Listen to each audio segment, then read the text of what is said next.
کو جانتے ہیں، عالم اسلام کی سب سے بڑی شخصیت حضرت مولانا سید حسین احمد مدنی، مجاہد آزادی۔ تاریخ اگر لکھی جائے گی تو ہندوستان میں مولانا حسین احمد مدنی کے بغیر آزادی کی تاریخ پوری نہیں ہو سکتی۔ حضرت مولانا سید حسین احمد مدنی رحمت اللہ علیہ، مولانا سید حسین احمد مدنی کے پوتے حضرت مولانا سید حبیب اللہ مدنی دامت برکاتہم جلوہ افروز ہیں۔ مولانا سید حسین احمد مدنی کا ایک واقعہ حضرت کے سامنے مجھے عرض کرنا ہے، وہ بتا کر میں حضرت کی خدمت میں۔ حضرت مولانا سید حسین احمد مدنی مدینے میں پڑھا رہے تھے، مدینے میں درس دے رہے تھے۔ حضرت مولانا سید حسین احمد مدنی مدینہ میں پڑھا رہے تھے، مدینہ شریف کے اندر۔ مدینہ شریف کے اندر شاگردوں کو حضرت نے فرمایا، الانبیاء احیاء فی قبورہم ویصلون ویرزق۔ یہ حدیث ہے کہ نبی جتنے ہیں اپنی قبروں میں زندہ ہیں۔ حضرت مولانا حسین احمد مدنی نے شاگردوں کو پڑھایا تو شاگردوں نے کہا، حضرت آپ یہ کہتے ہیں نبی اپنی قبروں میں زندہ ہیں؟ حضرت نے کہا ہاں، نبی اپنی قبروں میں زندہ ہیں۔ شاگردوں کی بات سمجھ میں نہیں آئی کہ یہ بات سمجھ میں نہیں آ رہی ہے۔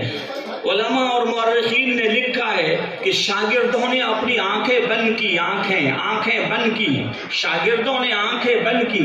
دیکھتے کیا ہیں کہ مدینے میں آقا اپنی قبر مبارک کے اندر زندہ ہیں۔ کیا دیکھتے ہیں کہ مدینے میں اپنی قبر مبارک میں محمد الرسول اللہ صلی اللہ علیہ وسلم اپنی قبر مبارک میں بقید حیات ہیں۔ جب یہ بات دیکھی شاگردوں نے تو شاگردوں کی عقل حیران ہو گئی کہ اتنے بڑے اللہ والے حضرت مولانا سید حسین احمد مدنی کے پوتے آج یہاں جلوہ افروز ہیں۔ حضرت محمد الرسول اللہ صلی اللہ علیہ وسلم جب قیامت قائم ہوگی تو اللہ کے نبی سے کہا جائے گا، اے محمد سر اٹھا لیجئے۔ سارا مجمع سر اٹھا لے گا۔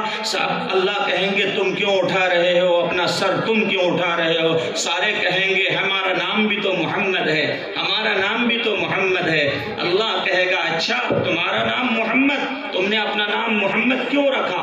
مجمع سارا کہے گا الہی ہمیں نبی سے پیار تھا، ہمیں نبی سے بڑی محبت تھی، نبی سے عشق تھا، اسی لیے تو اپنا نام محمد رکھا۔ اللہ کہیں گے اے لوگو تمہیں نبی سے اتنی محبت تھی، کیا نبی کو دیکھا تم لوگوں نے؟ اللہ کے وہ بندے کہیں گے الہی ہم نے نبی کا دیدار نہیں کیا تھا، لیکن علماء حفاظ اور قراء سے سنا تھا، محدثین سے سنا تھا، محمد الرسول اللہ کی ذات پر ایمان لانا آخرت کے لیے کامیابی کا ذریعہ ہے، ہم نے نبی پر ایمان لایا تھا۔ اللہ کہیں گے فرشتوں گواہ رہو، فرشتوں گواہ رہو، فرشتوں گواہ رہو۔ آج جن جن کے نام محمد ہیں یہ سارا مجمع، چاہے وہ لاکھوں کروڑوں کا مجمع ہو، میری رحمت جوش میں آ رہی ہے نبی پر اپنا نام رکھنے کی برکت سے۔ میں ان سب کی بخشش اور مغفرت کرتا ہوں۔ آپ حضرات بڑے خوش نصیب ہو، اس عظیم اجتماع میں شروع سے لے کر ابھی تک تشریف فرما ہے۔ ایک درخواست آخر میں کرتا ہوا چلا جاؤں، میں نے بتا ہی دیا، بار بار بولنا اچھا نہیں لگتا ہے، حضرت کی شان کے خلاف ہے۔ حضرت جلوہ فروز ہوئے ہیں، وقت حضرت کا پوری زندگی